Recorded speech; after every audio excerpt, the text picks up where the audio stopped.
From the Oregon State University's Extension Service, you are listening to In the Woods with the Forestry and Natural Resources Program. This podcast aims to share the voices of researchers, land managers, and members of the public interested in telling the story of how woodlands provide more than just trees.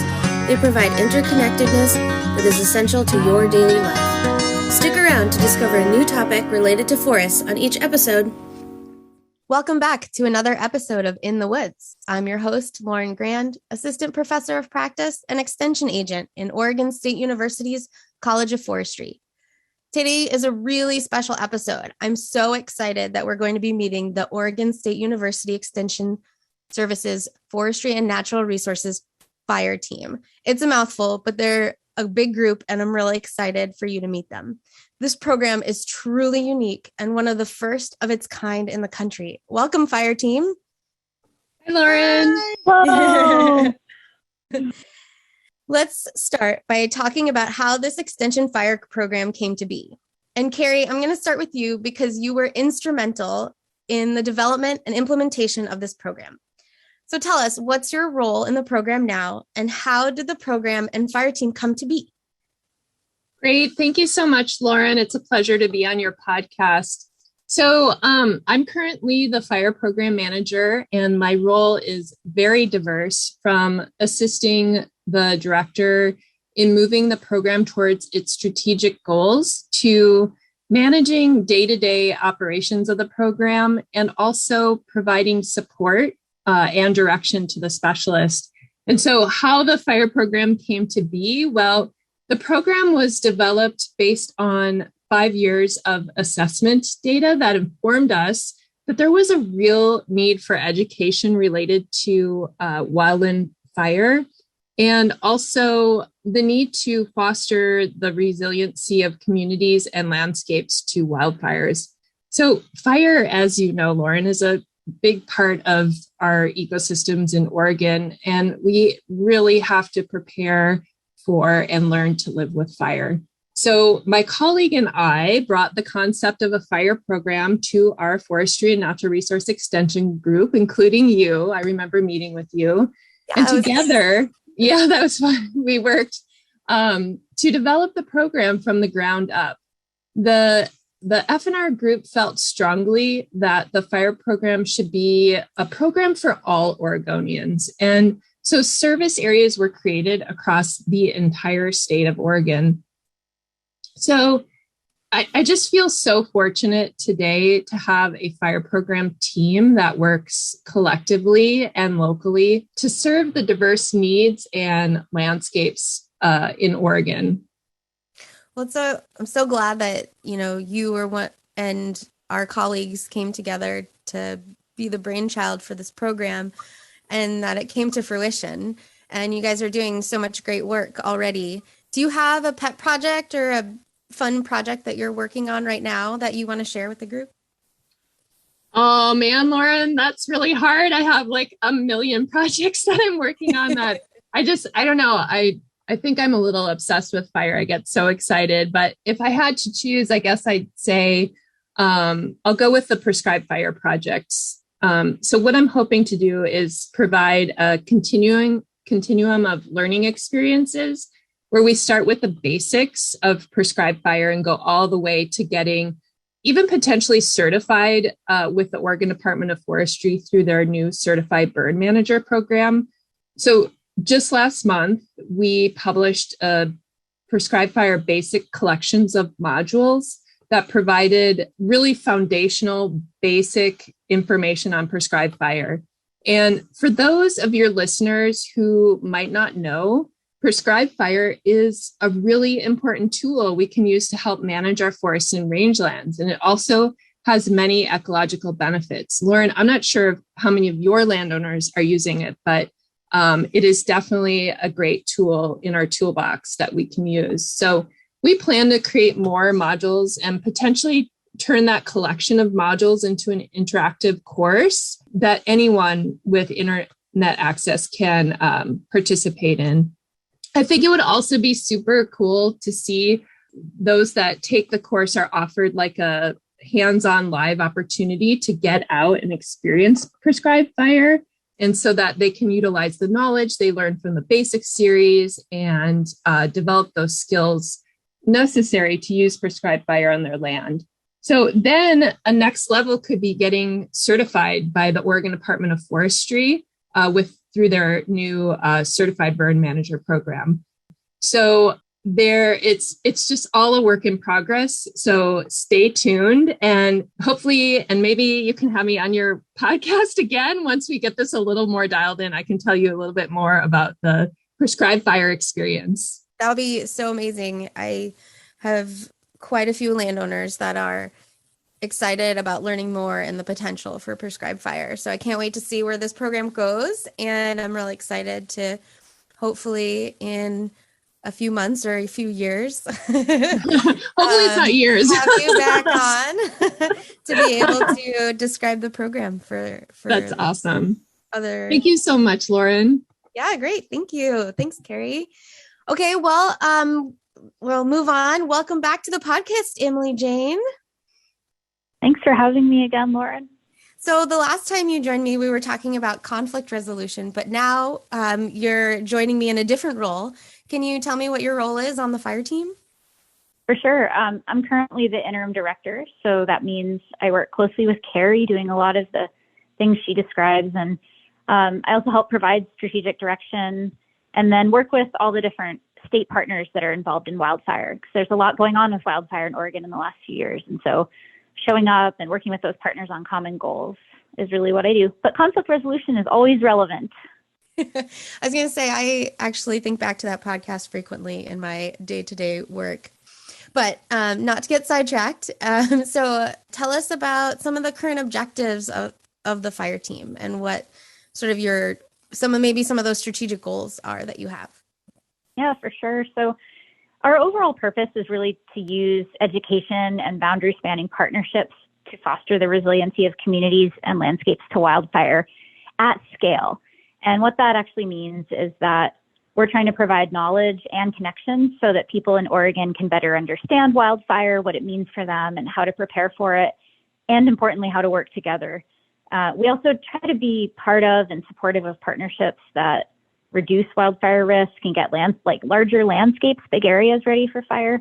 So that means that we're often part of groups or networks working with all kinds of organizations, other government agencies, tribes, and landowners all around the state. And you'll hear more about that in a minute from our regional specialists. Speaking of regional specialists, we're about to meet each of them. So before I say hello, can you give me a brief description of what the role of a regional fire specialist is? Yeah, so I think we can all appreciate that Oregon is such a diverse place ecologically and socially. So we appreciate and wanted to build our program on the idea that preparing for fire is just going to have to look different in different parts of the state. So the regional specialists who you're about to meet, they each serve a number of counties, and they're focused on identifying solutions that are going to make sense in the context of their areas and work for people in those different contexts. So they're on the ground providing education about wildfire to a whole range of different audiences in their regions. They're often working with people like you, Lauren, our Forestry and Natural Resources Extension agents, to reach landowners. And then they're also participating in those landscape partnerships that I mentioned a minute ago, really helping keep all the pieces of those efforts moving forward and making sure that those partnerships are science-based too. Yeah, it's been really great to be able to work with the different fire specialists on regional projects, but also their specialties, and to learn more about fire in my own world as well. So thank you so much, EJ. I really appreciate it. For sure. Thank you. Okay, I'm so excited to be able to speak to each of the fire specialists today. I'm going to go in no particular order. So let's start with Chris Adlam. Hi, Chris. How are you today? What region do you serve? Hi, Lauren. I'm doing great. I serve the Southwest region from Douglas County down to the California border. Great. And so tell me a little bit about yourself and what you bring to the fire specialist role. Yeah, my background is in fire ecology, the way that fire impacts our wildlife and biodiversity, as well as working with tribes that use fire for various cultural purposes.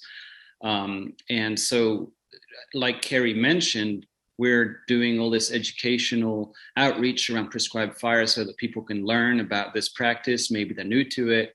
But of course, the use of fire goes back way a long time ago.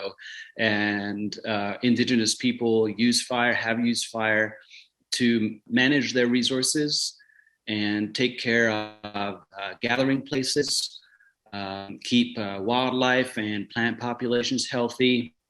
And some other communities also pick that up, like we have ranchers in Douglas County who for generations have been using fire for managing their pastures. And so I think this is really fascinating, this relationship that people have with fire, and being able to see fire as something other than this scary thing that happens in the middle of summer, I think is a real gift. Yeah, it's been so great to slowly see the perception of fire change from something being really scary to a part of our ecosystem and how we live with it. So thank you for helping with that, that mindset. So it sounds like prescribed fire is definitely one of your passions within the fire realm. Are you currently working on any projects that you're really excited to share with us? Do they relate to prescribed fire? Yeah, right now we have prescribed fire training called TREX, the Rogue Basin TREX, which is giving people the opportunity to learn about prescribed fire by going on these burns on federal lands, on Forest Service land. We also have a prescribed burn association starting up in the Rogue Valley, which is a collective of landowners who are helping one another to do prescribed burns by sharing knowledge and equipment and making this technique accessible to private landowners. We also have a project going on supporting members of the Confederated Tribes of Grand Ronde and Confederated Tribes of Siletz Indians who are seeking to reconnect to their ancestral territories down here in Southern Oregon, including through the use of cultural burning. Well, it sounds great. It sounds like you have a lot of great work going on. Thanks for sharing about it, and we're excited to hear more. Hopefully we'll have you on in the future to tell us how those projects went. Sure. Thanks, Lauren. Thank you. Okay, our next regional specialist is Ari Cowan. How are you today, Ari? I'm doing great, Lauren. How are you doing over there? I'm doing well, thanks. So what region do you serve? I serve the Central region, which includes 8 counties along the east slope of the Cascades, Central Oregon and South Central Oregon. Fire is a big topic over there, isn't it? It is a big topic. Fire has been a part of that landscape for many, many years. And a lot of the area includes mountainous mixed conifer forests to different types of dry forests that used to experience a lot of frequent low severity fire. But there's also rangelands out here, agricultural lands, and some very well populated and growing communities. So there's a lot of folks that are familiar with fire out here. Then there's a lot of new people who are moving to this area who are learning about fire. Yeah, well, it's great they'll have you to be their teacher. So tell me a little bit about yourself and what you bring to your fire specialist role. Sure. Well, I am an ecologist at heart. As some of you may have heard from my previous podcast with you, I'm a mycologist. And I studied fire ecology, fire impacts on soils. So that applies a lot to the post-fire education and support that we sometimes provide. But I also was a wildland firefighter, and I used to help with neighborhood fire-wise assessments. So I really like working with people, talking with them on how they can manage their lands with fire in mind, whether that be using fire as a great management tool or appreciating the way fire provides for ecosystems and communities, or the goals of reducing wildfire risk. Wow, so it sounds like people can get a lot of great information for you, practical and theoretical. So what projects are you currently working on that you're excited to share with us? There are many great projects going on that a lot of the partners that I work with in my region have spearheaded, and I so appreciate being able to join them on those projects, like shared stewardship work, a lot of cross-boundary on the ground, reducing wildfire risk. But there's one project in particular that I want to highlight. I'm gearing up for and getting really excited about a Master Naturalist field course here in Central Oregon. We have classes in the field that cover various ecosystems in the area, including forests, rangeland, streams and riparian areas, as well as geology, wildlife, and other ecology and natural history topics. But the last time that the course was offered, the fire program did not exist. So now I have the wonderful opportunity to come up with in the field instruction about wildfires, prescribed fire, and they didn't have anyone to cover the topic of fungi. So I'm also going to jump in and talk a little bit about that. And that course goes on for 2 weeks, where we have 20 different adult participants who will join us, and we will just travel around different areas of Central Oregon to talk about those topics. Wow, that's so great. How exciting that you get to help develop new curriculum for people that are really excited about learning about the natural areas that they live in, and to include 2 specialties that you enjoy. Yeah. How fun. Yeah, I feel lucky.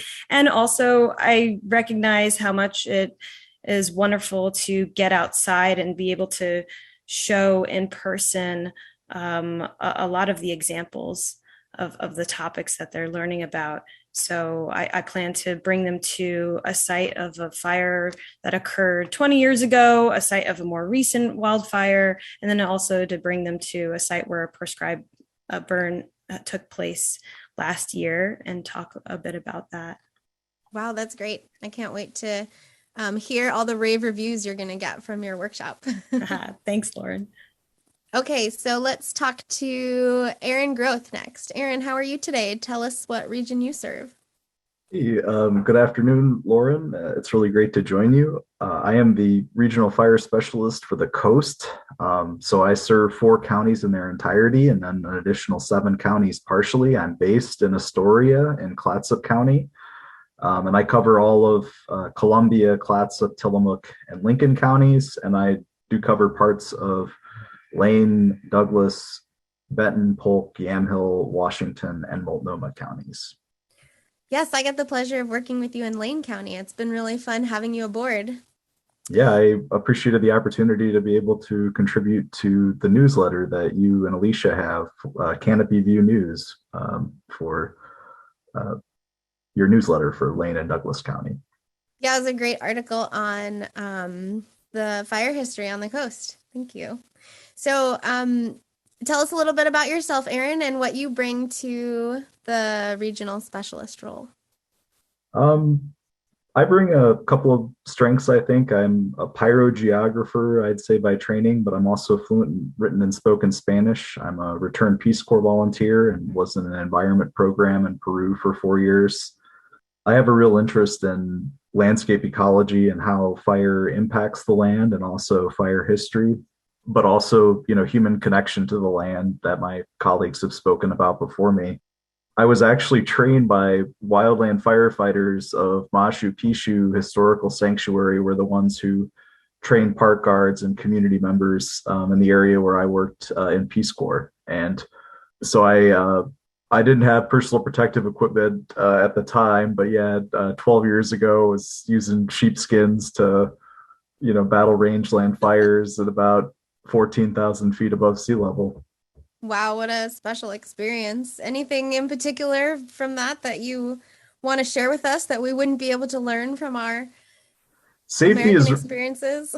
Safety is incredibly important. I got too far away from my fellow volunteers and community members who were working on that fire, and let's just say I singed my eyelashes and eyebrows, and the fire, went past me. I don't know, thank goodness I was wearing 100% cotton, I guess.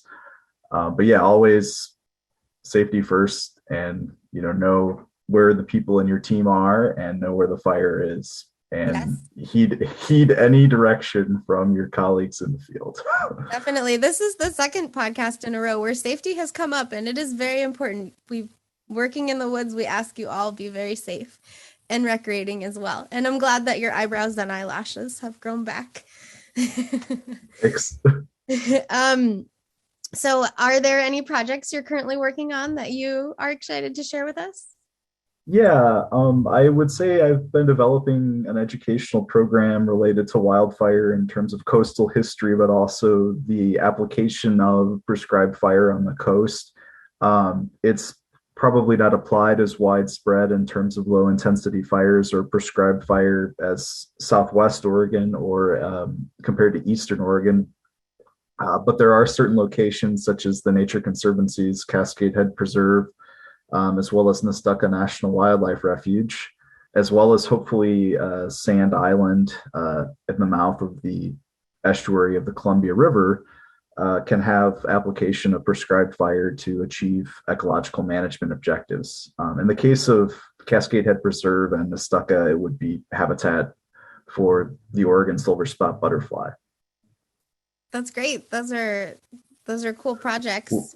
But it's working with watershed councils, but then some of the other partners that have come online, oftentimes fortuitous collaboration. But Yamhill Soil and Water Conservation District has organized a total of 3 wildfire workshops that I'll participate in, presenting on fire history of Willamette Valley and the Coast Range.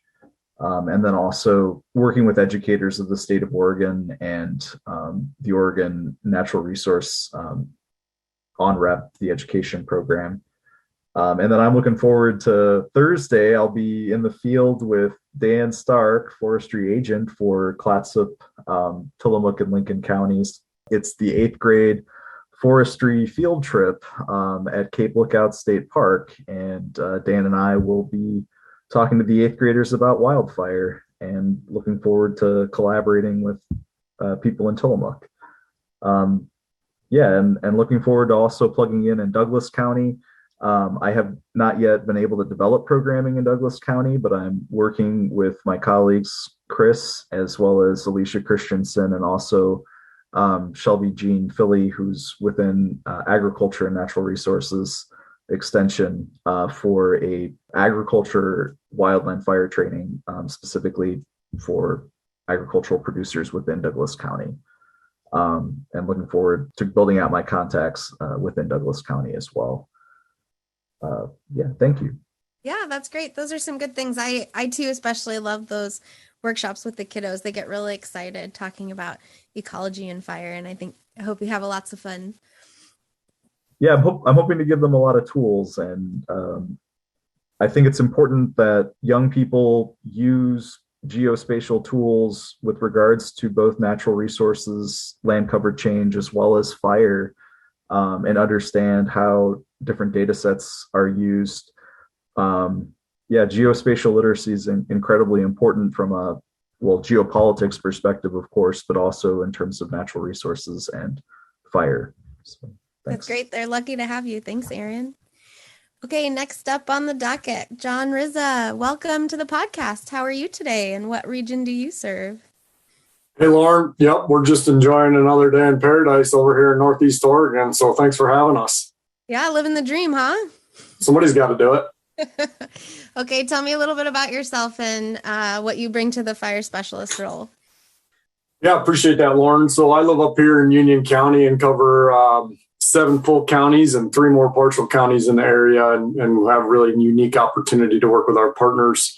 I came out of Colorado State University Extension with a partnership position with NRCS, and spent about 8 years down there kind of getting my feet wet and learning how we do things in Extension, and really appreciate the opportunity to try and help people move forward in the realm of fire. That's great. So tell me, what are you doing to help people these days? What projects are you working on that you want to share with us?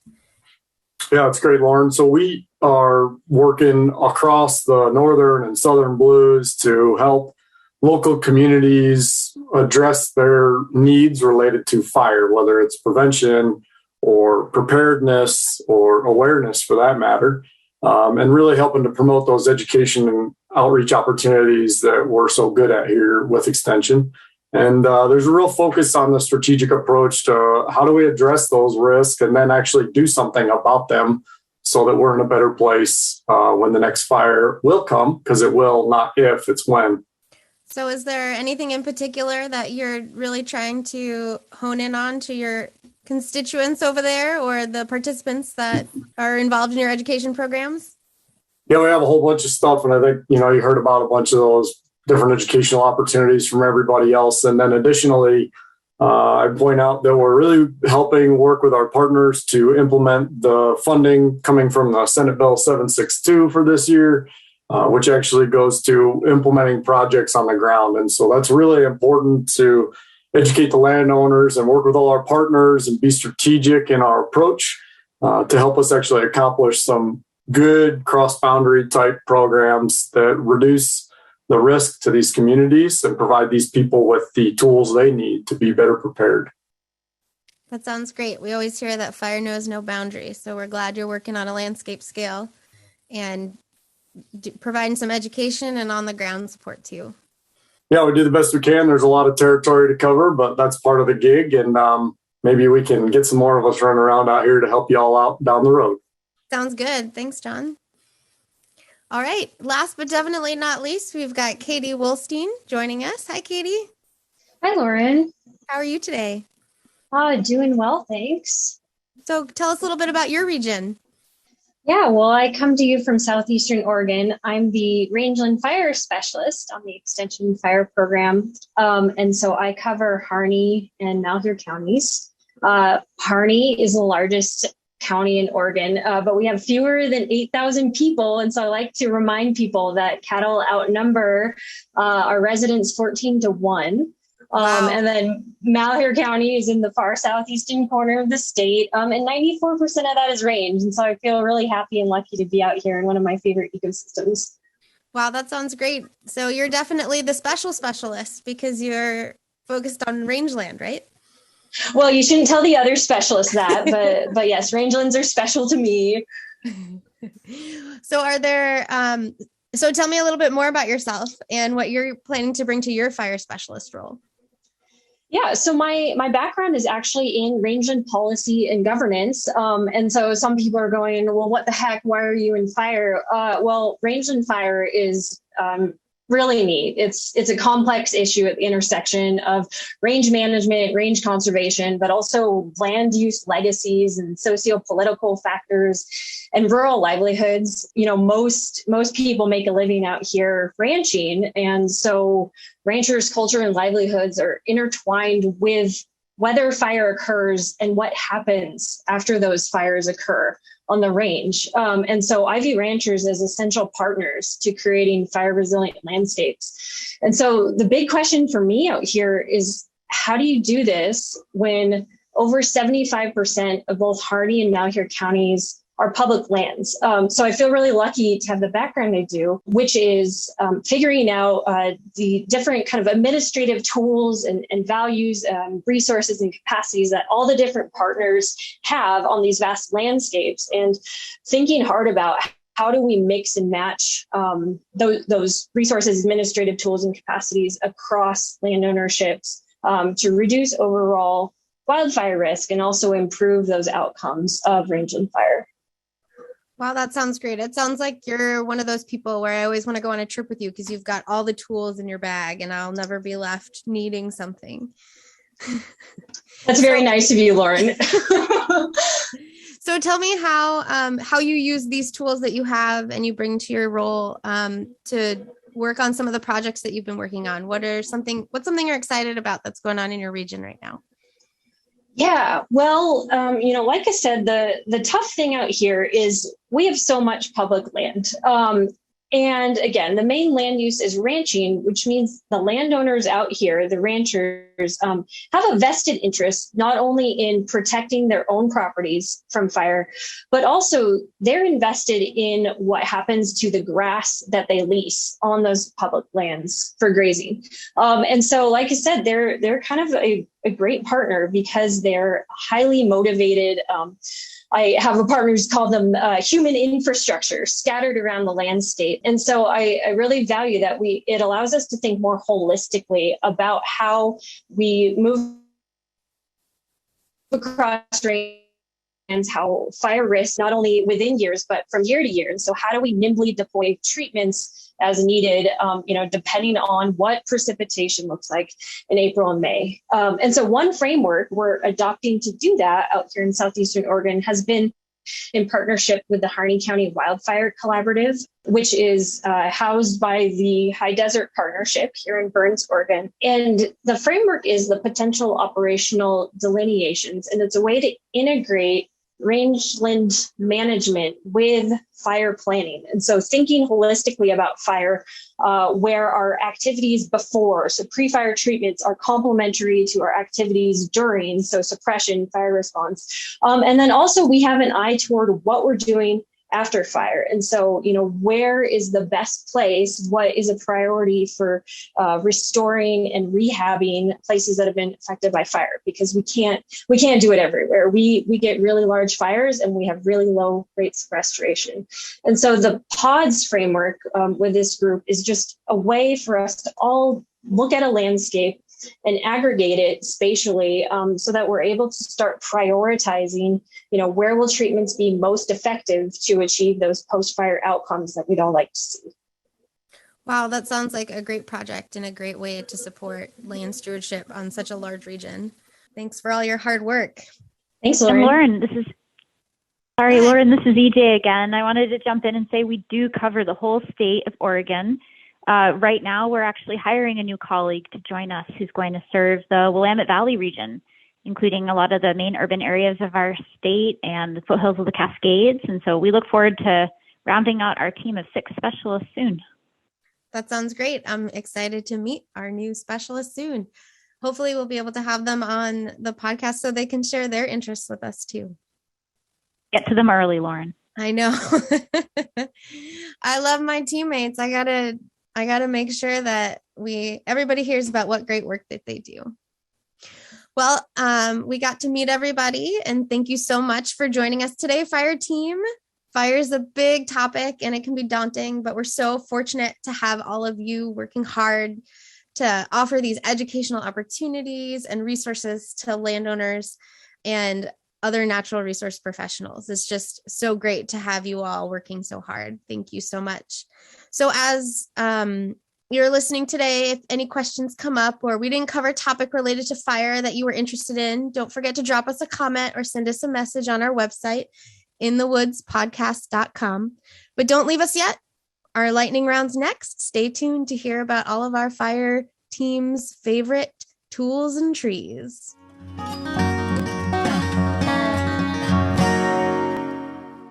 Okay, everyone, welcome back to our lightning round. As usual, we have a few final questions we like to ask all of our guests. This will truly be a lightning round since we have so many people. It's going to be a doozy, so stick with us. All right, everybody, what is your favorite tree? Carrie? I'm going to go with Lauren, the tamarack. I'm from the Midwest. That's what we call it, but out here, y'all call it the Western larch. Thanks, Carrie. How about you, EJ? Definitely the Oregon white oak. I live surrounded by them. Wonderful. Chris? Well, I'm going to say the California black oak. All right. Ari? I'm going with the Pacific yew. Hardy and long-lived, but, smaller tree. A great one. Aaron, how about you? I'm from Wisconsin originally and have a lot of family in Louisiana. I guess for the Pacific Northwest, my favorite tree would be Western red cedar. That's a good choice. John? I think today I'm going to have to go with ponderosa pine because just about starts smelling really good, whether you think it's cream soda or vanilla or whatever. So that's what I'll choose today. Definitely makes you hungry when you're walking in the woods. How about you, Katie? I'm going to be defiant and name a shrub. I love sagebrush. Good for you. Not a lot of trees where you are, right? No, except invasive juniper or encroaching juniper, excuse me. Right. Okay, great. Wonderful answers. Beautiful trees and shrubs from all of you. Thank you. Okay, the second question that we ask is, what is the most interesting thing that you bring to the field with you? Should I go backwards this time? Oh, surprise. Katie, what's yours? Oh boy, can I have two answers? So I always bring coffee. Everyone who knows me well, and I think that's everyone here, I'm more pleasant when I'm caffeinated adequately. But I also bring my audio recorder. It's helpful for, if you're having interesting or important conversations, I like to have it. That's great. And I think a new one to the podcast. John, how about you? Yeah, I like the food one. I'm not sure the tacos go in the cruiser vest too well, but gotta have some food. But the more unique thing, or the thing I like bringing with me the most, is my dog. But that gets hard when we're doing fire. So we throw our little orange vest on and go run around the woods, and that's our favorite thing to do together. Always fun to have a cuddly friend with you. How about you, Aaron? Oh, that is challenging. I think it's really important to have GPS. I think the recording of GPS coordinates, and writing down of attribute data is really important. And yeah, it saves, it automatically saves your waypoints in the GPS. But, I'm always of the opinion, you have your GPS, but you also have your field notebook with a pencil. And yeah, anyway, that's, you write everything down, including the, lat, longitude, or, whatever, field notes you want, besides entering it into the GPS. Yeah, great. Aaron, I feel like that's the perfect answer for you. Ari, how about you? I always make sure to bring this special knife that I have that also has a brush on one end. Sure, that sounds like a mushroom knife that you could brush off any soil off the mushroom, but also it's great for brushing off really cool rocks that you find. So that's what I like to bring. Great, thanks. Chris? Yeah, I always have my binoculars with me, even for any kind of field trip. And it doesn't matter. I'll always find a bird to watch if I have a spare time. And then you can also flip them around and look up close and use them as a magnifying lens for botany purposes. So very useful tool to have. I bet if you were really talented, you could even use them as a lens to light a fire. I haven't tried that. That's my project now. Look at you teaching me something new and reminding me of middle school. Okay, EJ, how about you? You won't catch me without my EpiPen. Really important. Oh, yes. All right, Carrie, what's your tool? Lauren, I'm gonna go with duct tape. Duct tape, you got to use it for everything. Oh, yeah. All right, Carrie, and while we're chatting here, I also usually ask, what resources can you share with people who are listening that if they want to dive a little bit deeper into learning about the fire team, where should they go?